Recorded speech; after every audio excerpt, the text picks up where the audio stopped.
Autriche. Bonjour. Dans toute l'Europe, des élections législatives, au moins en Allemagne, en Autriche, également en Tchéquie.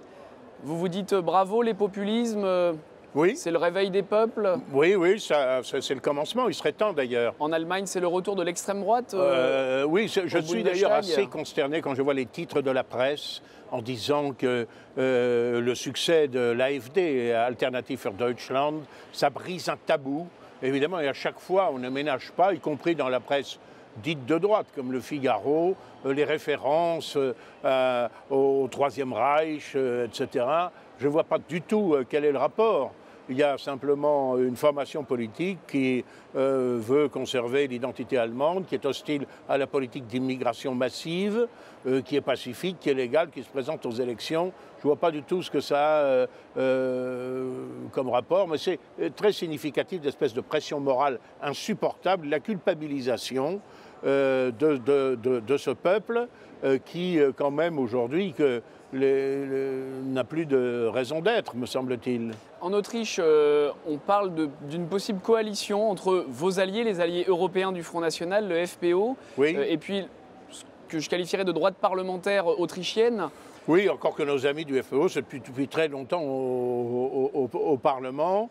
Et c'est vrai que l'ancien parti dit chrétien-démocrate, qui est aussi le vainqueur de ces élections, pourrait faire alliance avec eux.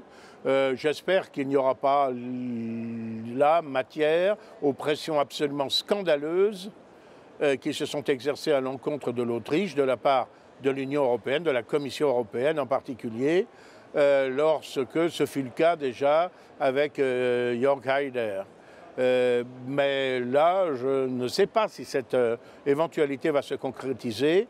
En tout cas, nous n'admettrons pas, de la part du Conseil européen ni de la part de la Commission européenne, le moindre obstacle à la liberté des peuples. Il y a une consultation qui est libre, qui est légale, qui est démocratique. La volonté du peuple, telle qu'elle résulte de la majorité parlementaire dans les États qui ont ce système, doit être intégralement respectée. Comme député européen, vous ne vous êtes pas opposé à l'interdiction stricte du glyphosate. On le rappelle, le glyphosate, un désherbant. On parle de sujets européens, on le dit à l'intention de Mme Tesson de France 2. De Mme Tesson de France 2, qui nous avait dénoncé pour évoquer aussi des sujets nationaux au resco référence. Bon, sur le glyphosate. Alors, sur le glyphosate, écoutez, je crois qu'il faut savoir raison garder. Certainement, le glyphosate, c'est pas bon de respirer du glyphosate, c'est sûr. Pourquoi l'autoriser et pourquoi maintenir cette autorisation? mais parce que c'est un produit extrêmement efficace et au sujet duquel il n'existe aucune alternative pour le moment lorsque l'on veut éviter que nos champs soient envahis par les mauvaises herbes, etc. Si on veut ramener les rendements agricoles à ce qu'ils étaient au Moyen-Âge, alors il y a du souci à se faire pour la nourriture de la population, comme le montre d'ailleurs dans certains domaines, c'est extraordinaire, la pénurie de beurre. Ce qui prouve bien d'ailleurs qu'il y a un avenir pour notre agriculture. Il faut que l'État aide nos agriculteurs à franchir une passe difficile et l'explosion des marchés des pays émergents comme la Chine, comme l'Inde, etc., où il y a maintenant une certaine bourgeoisie, une classe plus aisée qui cherche qui est intéressé par nos habitudes alimentaires et par nos produits, eh bien, cela réalisera la prospérité. Alors, pour en revenir au glyphosate, c'est vrai que c'est un produit chimique. Alors, les gens ont très peur des produits chimiques, mais tout est produit chimique. Tous les produits chimiques ont leur origine dans la nature. Ils ne sont pas tous aussi nocifs les uns que les autres. Mais tout est nocif. Le sel, qui n'est autre que le chlorure de sodium, le sucre qui n'est autre que l'hydrate de carbone, si vous les prenez en excès, ça peut être nocif, voire mortel. L'excès de sel, il durcit les artères, l'excès de sucre qui les encrasse et ainsi de suite, ça peut être extrêmement dangereux pour la santé. C'est glyphosate avec parcimonie alors il faut être prudent, il faut se préparer à fabriquer des produits de substitution si l'on en trouve. Pour le moment, il n'y en a pas. Donc, il est assez raisonnable de prévoir, dans un cadre très strict, une période de transition. C'est exactement comme pour l'automobile. Moi, je veux bien qu'on supprime les hydrocarbures complètement, comme le propose M. Nicolas Hulot.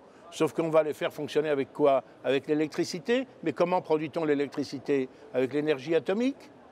Mais les écologistes n'aiment pas l'énergie atomique. Avec le vent ou avec le soleil? On est encore loin du compte, évidemment. Donc il faut nécessairement aménager des périodes transitoires. Emmanuel Macron, le président de la République française, on parle aussi un peu de France. Oui.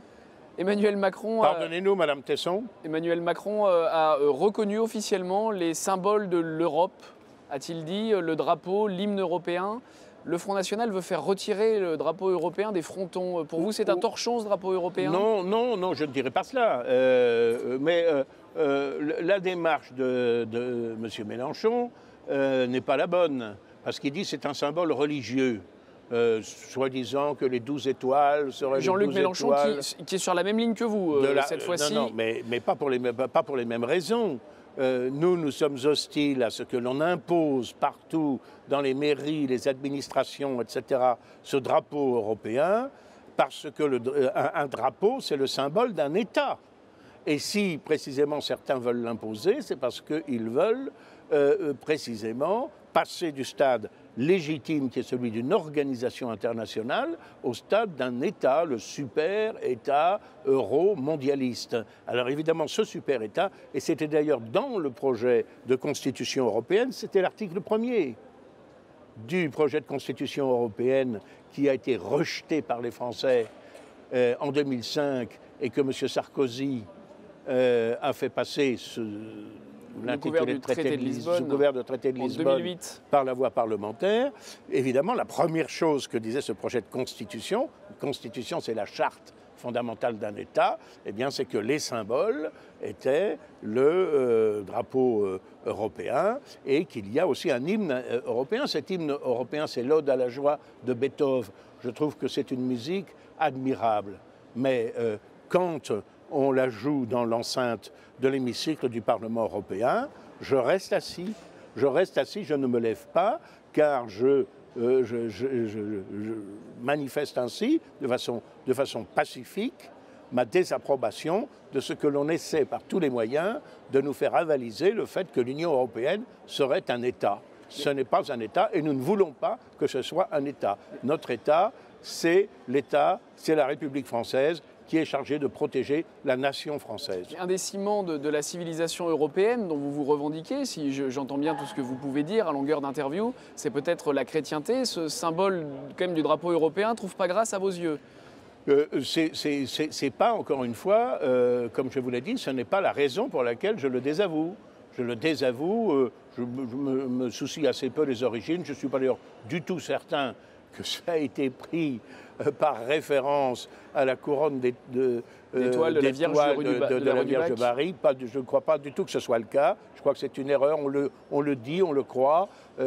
Jean-Luc Mélenchon l'affirme, mais je ne crois pas du tout que ce soit le cas. Mais serait-ce même le cas, ça ne serait pas le problème pour moi, parce qu'une scélératesse politique est toujours une scélératesse politique, même si on l'asperge d'un coup d'eau bénite. C'est un peu comme l'histoire des fameuses racines chrétiennes de l'Europe. Ils n'en ont pas voulu. Comme ça, ils n'ont pas voulu l'inscrire dans les traités. Comme ça, c'était encore plus clair, c'est vrai. Mais l'eût-il inclus dans les traités, ça n'aurait pas suffi à rendre le traité bon, positif, acceptable, contrairement à ce que croient un certain nombre de nos amis. On est allé voir votre chaîne YouTube sur votre blog. Vous avez bien fait. Vous avez participé à la commission des affaires européennes de l'Assemblée nationale où vous semblez être assez présent. Oui. Vous siégez pourtant au Parlement européen. Oui, mais la commission des affaires européennes de l'Assemblée nationale a le bon goût de m'inviter, d'inviter un certain nombre de députés européens français à participer à leurs travaux. Et je trouve que c'est extrêmement intéressant que cette relation, précisément, qui devrait effectivement être plus étroite entre des parlementaires français chargés des questions européennes. Or, on sait qu'une grande partie de l'activité de l'Assemblée nationale et du Sénat, c'est purement et simplement la transcription des normes européennes en droit français. Bon, alors c'est important. Et nous autres, qui sommes quand même chargés, en principe par nos électeurs, de défendre les intérêts français ici dans cette enceinte. Du moins, c'est comme ça que je considère mon rôle. Oui, mais alors justement, la dernière réunion de cette commission, vous avez eu un débat avec le président de la commission sur Bourlange, la question de la directive des travailleurs détachés, oui, absolument. sur lequel M. Macron veut faire également évoluer et a obtenu une évolution positive, tout du moins. Alors, cette affaire est extraordinaire. Comme je l'ai dit précédemment, je ne veux pas y revenir trop longuement. D'abord, c'est un hommage que le vice rend à la vertu.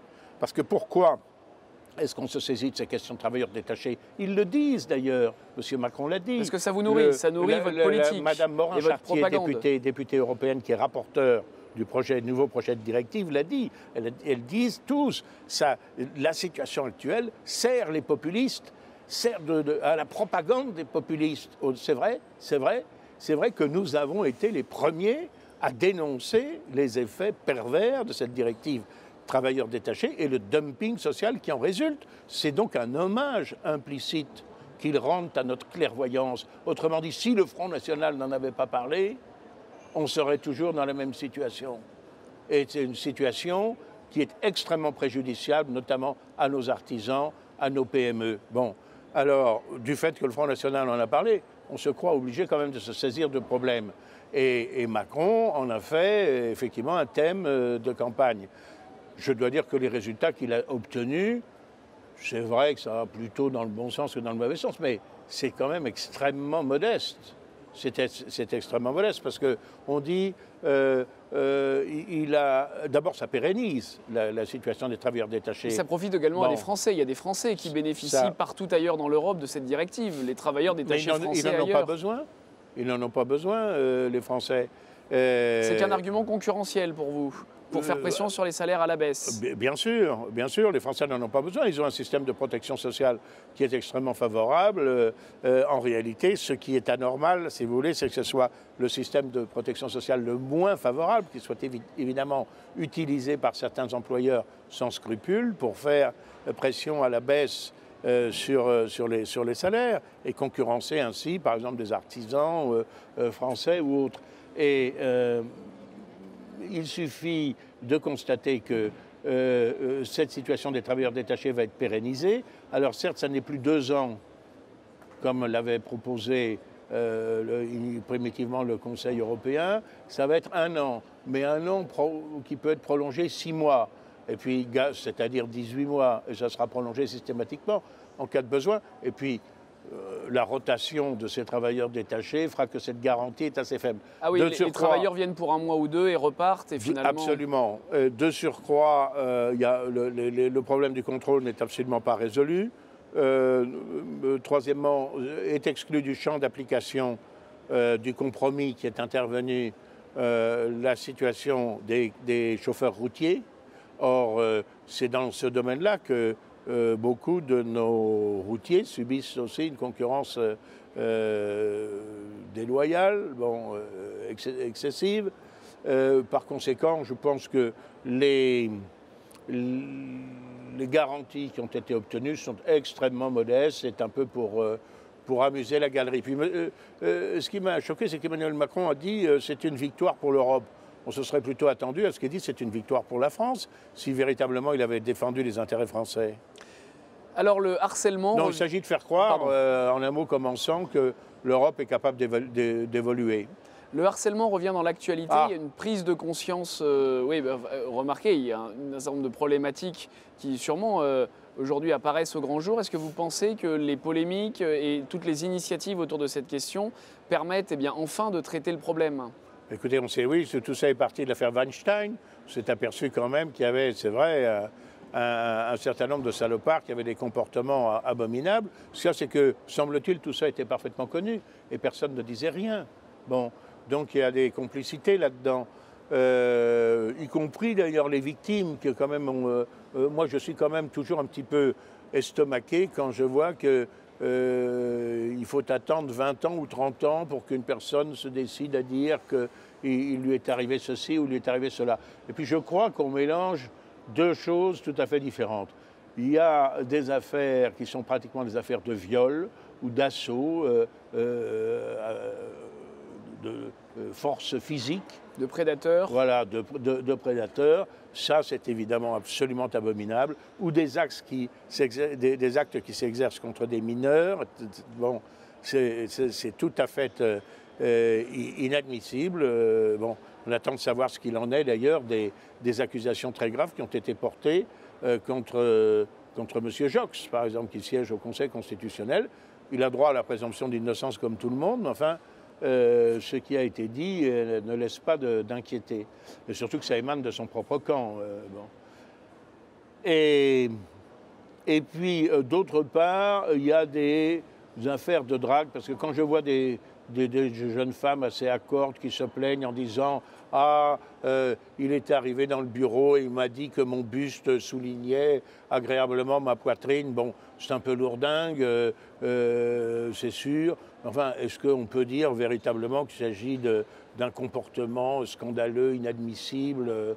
Bon, voilà, la drague a toujours fait partie des comportements humain, et je ne sais pas ce qui est le plus humiliant pour une femme, si c'est de la subir ou d'en être totalement exempte.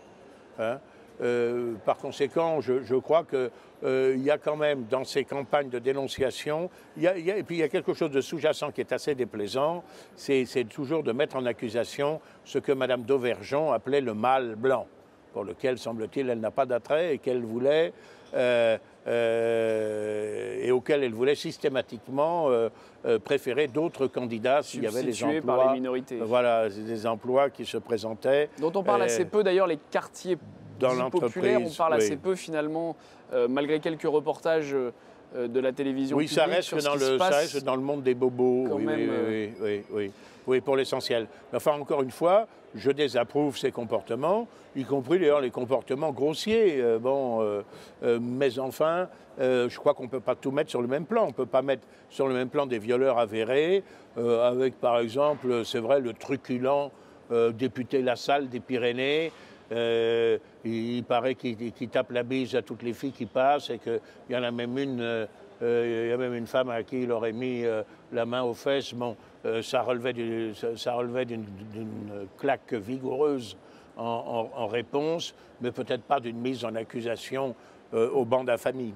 L'ultra-droite, en tout cas des jeunes issus des rangs de l'ultra-droite, ont défrayé la chronique. Il paraît que ça existe, oui. Semble-t-il, il y a encore des jeunes... à l'ultra-droite, oui. Ces jeunes gens ont défrayé la chronique, ils ont été interpellés dans le cadre d'une enquête sur des tentatives d'action terroriste. Dans le même temps, à l'ultra-gauche... Ça permet de rééquilibrer un peu les médias, qui sinon on pourrait croire que le danger vient principalement de l'ultra-gauche ou des attentats islamistes. Mais là, ouf, on a quelque chose venant de l'extrême droite à se mettre sous la dent. J'ai lu cette affaire, ça m'est apparu comme étant un peu des pieds nickelés. Parce que généralement, quand on veut vraiment attenter à la vie de quelqu'un, on ne le raconte pas sur les réseaux sociaux.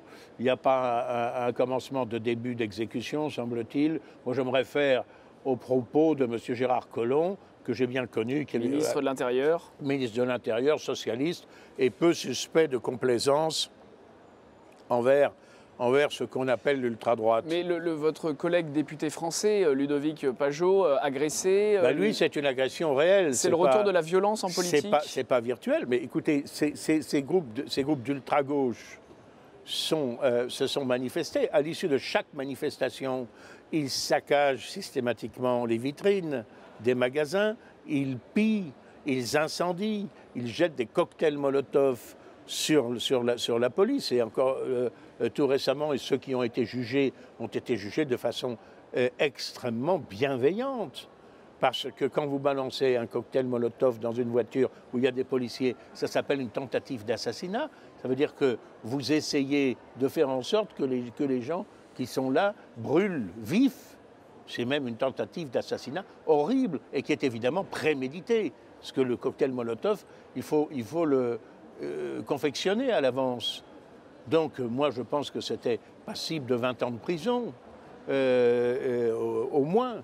Que n'aurait-on pas dit si ça avait été des militants du Front National ou, pire encore, de cette mythique ultra-droite qui s'était livrée à de tels excès. On en entendrait parler tous les jours à la télévision. Vous participiez hier au vernissage d'une exposition au Parlement européen sur la question des 100 ans du communisme. Oui. Et vous y avez récupéré un livre que vous souhaitiez nous présenter. Oui, c'est un livre de mon ami Bernard Anthony, le communisme 1917-2017. Et c'est vrai que j'ai participé d'abord à l'excellent colloque qu'il a fait, qu'il a organisé à Paris, Maison de la Chimie. Aussi M. Jean-Pierre Maugendre et d'autres personnalités, mon ancien collègue Buffetot notamment, et des personnalités étrangères très émouvantes.